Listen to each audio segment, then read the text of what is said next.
Hello and welcome everyone. तो आज के वीडियो में हम लोग पढ़ेंगे कंटिन्यूड प्रोपोर्शन। तो अभी अभी मैं कॉलेज से आया हूँ 9:30 से 12:30 कॉलेज करके। एक्चुअल में कॉलेज था 8:30 से 12:30, बट मैं उठ नहीं पाया 8:30 तक। तो मैं देर से उठा। तो मैंने एक दोस्त को बोल दिया था कि वो मेरे अटेंडेंस डाल दे, बट डाली नहीं। अब से वो मेरा दोस्त नहीं रहा। ठीक है, मजाक कर रहा हूँ। तो अभी मैं कॉलेज से आया हूँ, अभी 2 बजे और जाना है मुझे। लैब है मेरा, तो तब तक मैंने सोचा कि क्यों ना आपको कंटिन्यूड प्रोपोर्शन ही पढ़ाया जाए। तो अभी हम कंटिन्यूड प्रोपोर्शन पढ़ेंगे और इसके बाद हमारा जो भी थ्योरी पार्ट था रेशो एंड प्रोपोर्शन का, वो थ्योरी पार्ट सब खत्म हो जाएगा। तो उसके बाद शाम को वीडियो आएगी क्वेश्चंस के ऊपर, कल भी 2 वीडियोस आएंगी क्वेश्चंस के ऊपर। उसके बाद शुरू करेंगे हम अगला टॉपिक। तो कंटिन्यूड प्रोपोर्शन क्या होता है? तो हमने पढ़ा कि ए बी सी और डी अगर प्रोपोर्शन में है, ठीक है, ए बी सी और डी अगर प्रोपोर्शन में है तो हमारे पास आता है A by B equal to C by D. होता है कि नहीं? ए बी सी और डी अगर प्रोपोर्शन में है तो कंटिन्यूड प्रोपोर्शन मतलब A by B equal to C by D तो हो ही, बट ये इक्वल हो बी बाई सी के। ए बाई बी इक्वल हो बी बाई सी के और ये इक्वल हो सी बाई डी के। अगर ऐसी कंडीशन फॉलो करते हैं तो हम इसे क्या बोलेंगे? Continued proportion. ठीक है ना? ये किस में होंगे? कंटिन्यूड प्रोपोर्शन में।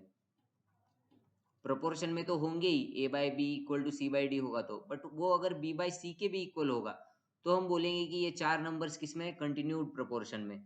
जैसे कि इसको याद रखना भी काफी आसान है कंटिन्यूड प्रोपोर्शन को। देखो, ए बाई बी करोगे first term by second term, फिर करोगे तुम B by C second term by third term equal to C by D. आसान है ना याद रखना भी, कि कंटिन्यूड प्रोपोर्शन में 4 नंबर कब होंगे? जब वो एक तो प्रोपोर्शन में हो, जो कि होगा ही अगर A by B equal to C by D है। बट ये A by B equal to C by D किसके इक्वल होना चाहिए? बी बाई सी के भी इक्वल होना चाहिए। तो हम बोलेंगे कि 4 नंबर कंटिन्यूड प्रोपोर्शन में। तो मैं एग्जांपल लेके भी ये आपको समझा देता हूँ। एग्जांपल लेके सपोज मैंने ले लिया 2:4 इज टू प्रोपोर्शनल टू 8:16। तो बताइए कि क्या ये नंबर 4 नंबर्स कंटिन्यूड प्रोपोर्शन के अंदर है? देखते हैं करके। हम देखेंगे पहले A by B. A by B हमारे पास आएगा 2/4, यानी कि 1/2। हम फिर बी बाई सी करके देखेंगे तो आएगा 4/8, यानी कि 1/2 ये भी। और सी बाई डी करके देखेंगे तो 8/16, ये क्या आएगा? 1/2। तो A by B equal to B by C equal to C by D आ रहा है हमारे पास। तो हम बोलेंगे कि 2, 4, 8 और 16 क्या है हमारे पास? कंटिन्यूड प्रोपोर्शन के अंदर है। अगर और एक एग्जाम्पल देखना चाहोगे तो देख लो, 3:9 ये होगा। हम ले लेते हैं प्रोपोर्शनल टू 12:36। तो देखो यहाँ पर क्या ये प्रोपोर्शन में है 4 नंबर्स? तो प्रोपोर्शन की कंडीशन क्या है हमारे पास? ध्यान से समझो यहाँ पर, ठीक है ना? प्रोपोर्शन की कंडीशन क्या है हमारे पास? प्रोपोर्शन की कंडीशन है हमारे पास सिर्फ A by B equal to C by D. तो अगर तुम यहाँ पर ए बाई बी देखोगे तो ए बाई बी क्या आएगा? 3/9, यानी कि 1/3। अगर तुम सी बाई डी देखोगे तो क्या आएगा? 12/36, यानी कि ये भी 1/3।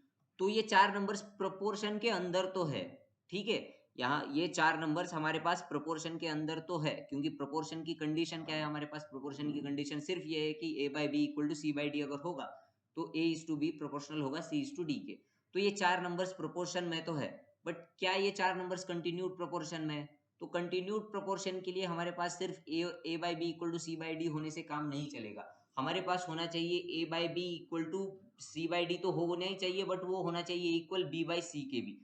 तो हम यहाँ पर बी बाई सी करके देख लेते हैं। तो बी बाई सी अगर यहाँ पर करोगे तो क्या आएगा? 9/12। तो 9/12 क्या आता है? 3 3 9, 3 4 12। तो ये आया 3/4। सो बी बाई सी इक्वल नहीं है ए बाई बी और सी बाई डी के। तो ये 4 नंबर्स तो प्रोपोर्शन में तो है, बिल्कुल ये 4 नंबर्स प्रोपोर्शन में तो है। प्रोपोर्शन में ये 4 नंबर्स है, बट कंटिन्यूड प्रोपोर्शन में है क्या ये 4 नंबर्स? बिल्कुल नहीं, ये 4 नंबर्स कंटिन्यूड प्रोपोर्शन में नहीं है। ठीक है, तो सबको समझ में आ गया कंटिन्यूड प्रोपोर्शन का कॉन्सेप्ट, कि अगर 4 नंबर्स कंटिन्यूड प्रोपोर्शन में होना चाहिए तो A by B equal to C by D तो होना ही चाहिए प्रोपोर्शन में, बट वो इक्वल होना चाहिए बी बाई सी के, यानी कि A by B equal to B by C equal to C by D. तो कंटिन्यूड प्रोपोर्शन सिर्फ 4 नंबर का ही नहीं होता। कंटिन्यूड प्रोपोर्शन का कॉन्सेप्ट 3 नंबर्स के लिए भी हम लगाते हैं, कि अगर 3 नंबर्स हमारे पास दिए गए हैं तो वो 3 नंबर्स कंटिन्यूड प्रोपोर्शन के अंदर होंगे। ये हम कैसे जानेंगे? ये हम जानेंगे ए बाई बी को इक्वल करेंगे बी बाई सी के, क्योंकि यहाँ पर डी नहीं है, नहीं तो हम कर देते A by B equal to B by C equal to C by D. 5 number होते तो हम कर देते A by B equal to B by C equal to C by D equal to D by. 6 number होते तो कर देते A by B equal to B by C equal to C by D equal to sir क्या alphabets पढ़ा रहे हो क्या?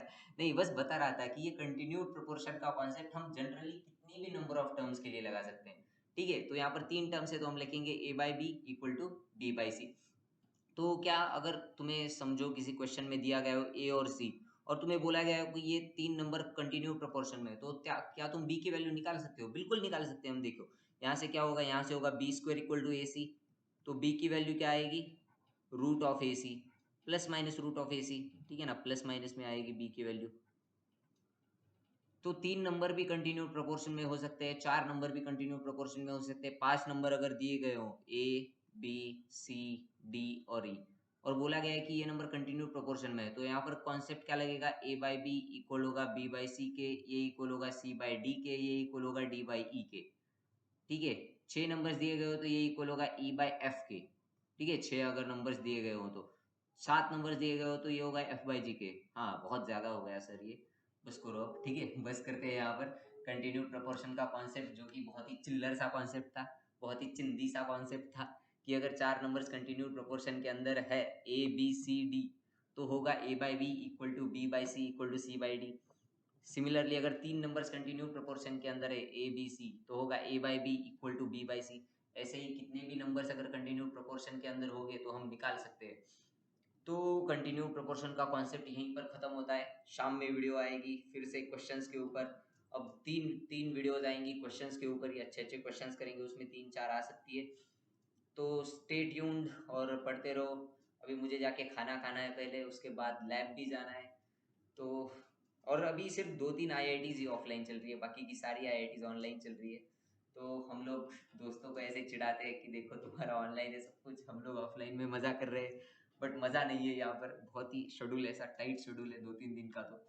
तो मैं मिलता हूँ आपसे अगली वीडियो में, तब तक के लिए बाय बाय।